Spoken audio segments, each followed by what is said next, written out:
Assalamualaikum warahmatullahi wabarakatuh. Halo warga sekolah, kembali lagi dengan Capsek Sekolah Horor. Apa kabar kalian semua? Semoga baik-baik saja.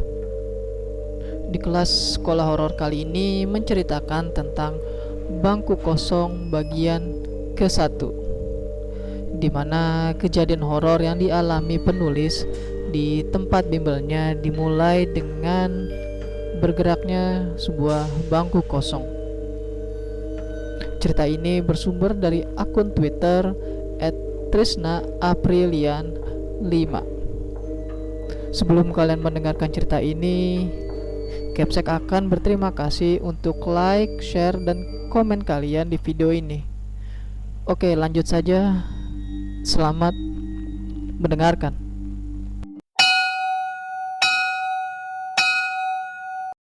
Assalamualaikum warahmatullahi wabarakatuh. Perkenalkan, aku Trisna. Kadang juga dipanggil Nana.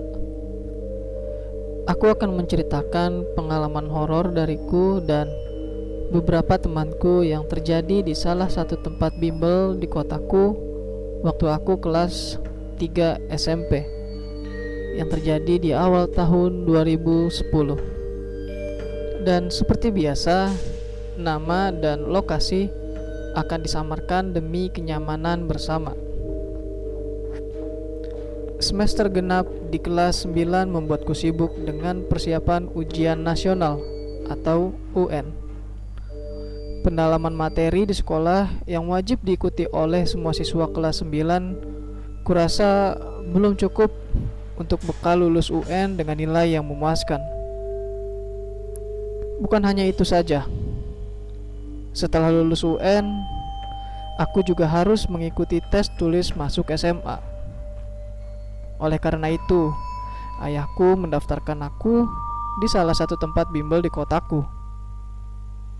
Ayah mendaftarkan aku di kelas semi privat, yang mana dalam satu kelas isinya tidak boleh lebih dari 10 anak.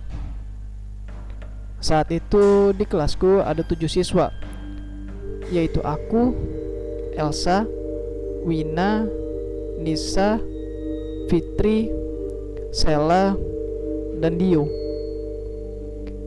Di kelas ini kami mendapat jadwal jam 3 sampai jam 5.45 sore. Pada hari Jumat, aku datang lebih awal. Jam setengah 3 aku sudah tiba di tempat bimbel. Saat itu kelas masih kosong. Aku memasuki ruangan yang luasnya sekitar 4 kali 5 meter itu, lalu duduk di bangku kedua tepat di bawah AC. Meja di kelas ini bentuknya sama seperti meja di sekolah, terbuat dari kayu dan ada laci kosong di bagian bawah meja. Lain dengan kursi yang di sini, yang bukan kursi kayu seperti yang di sekolah, tapi kursi lipat. Pasti kalian tahu, ketika kita duduk di kursi lipat seperti ini, atau pas kursi ini digerakkan, akan ada suara kayak krek-krek gitu. Wow, it is nice, kataku sambil mengimbaskan rambut dan menikmati sejuknya angin dari AC. Kebetulan cuaca hari itu sedang terik. Tiba-tiba ada suara kursi lipat. Awalnya aku biasa aja dan mengira mungkin itu suara kursi yang aku duduki. Aku masih tetap menengadahkan muka menghadap ke AC dan menikmati udara dinginnya.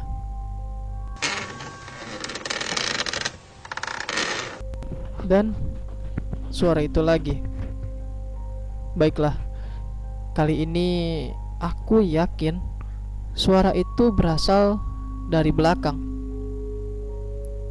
Aku menoleh ke asal suara.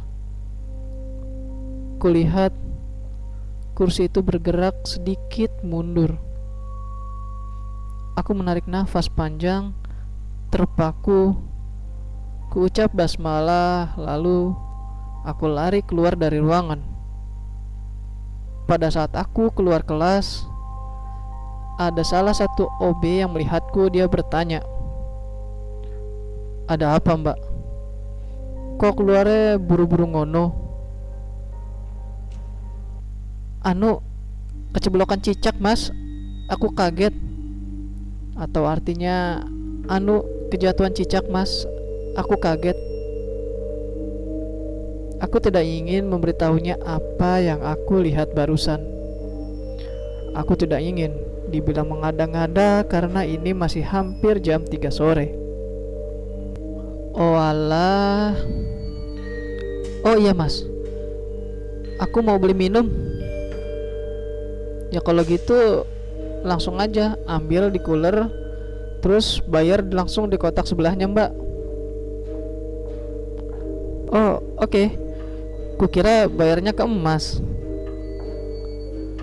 Aku berjalan menuju showcase cooler yang ada di samping musola. Ku ambil teh botol dan ku masukkan uang ke dalam kotak di samping cooler. Aku duduk di kursi depan front office sambil mengatur nafas, sekalian menunggu teman-temanku datang. Beberapa teguk teh menyegarkan kerongkonganku. Tak lama kemudian Dio dan Elsa datang. "Loh Tris, datang jam berapa kamu?" tanya Dio. "Setengah 3, jawabku. "Semangat banget sih. Kelas pasti masih sepi pas kamu datang," kata Elsa. "Iyalah sepi. Aku yang pertama datang." "Ya udah, ayo masuk kelas. Paling bentar lagi Nisa, Fitri, sama Sela datang. Kalau Wina pasti agak telat datangnya," ajak Dio. Lalu kami bertiga masuk kelas bersama. Dan benar kata Dio, tidak lama kemudian teman-teman yang lain datang, kecuali Wina, karena memang dia sering banget terlambat. Hari ini jadwalnya belajar matematika dengan tutor yang bernama Mbak Titi. Suara cemprengnya yang khas menyapa kami. "Halo adik-adik, selamat sore." Kemudian kami membahas materi prediksi UN. Dan setengah jam kemudian Wina masuk kelas. "Assalamualaikum Mbak Titi. Maaf telat, Mbak."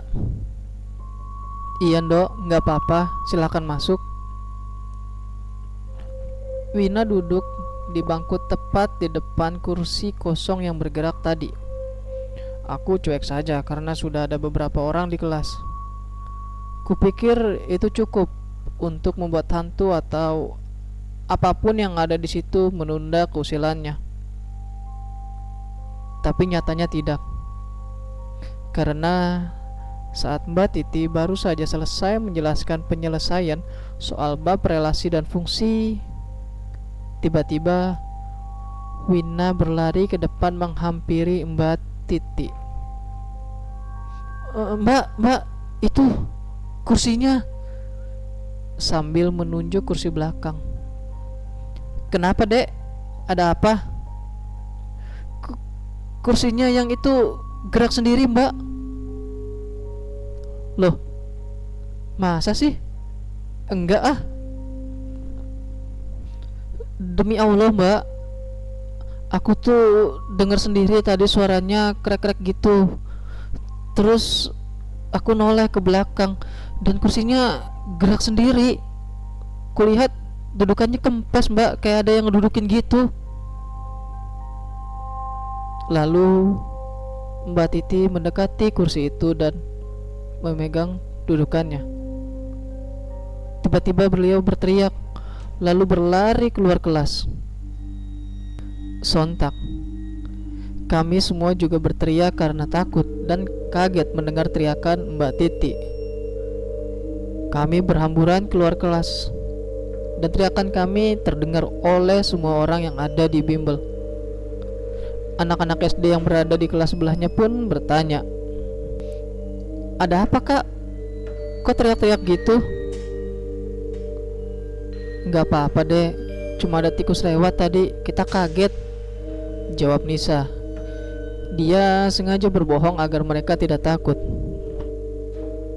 Kemudian Sela bertanya pada Mbak Titi,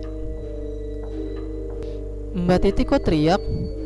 Tadi pas Mbak megang kursinya bergerak lagi ya Mbak?" "Enggak," jawab Mbak Titi. "Lah, terus kenapa teriak? Apa Mbak lihat hal-hal yang aneh?" "Nggak lihat apa-apa sih, aku cuma takut aja," jawab Mbak Titi. "Ya elah Mbak, gerutu kami bersamaan."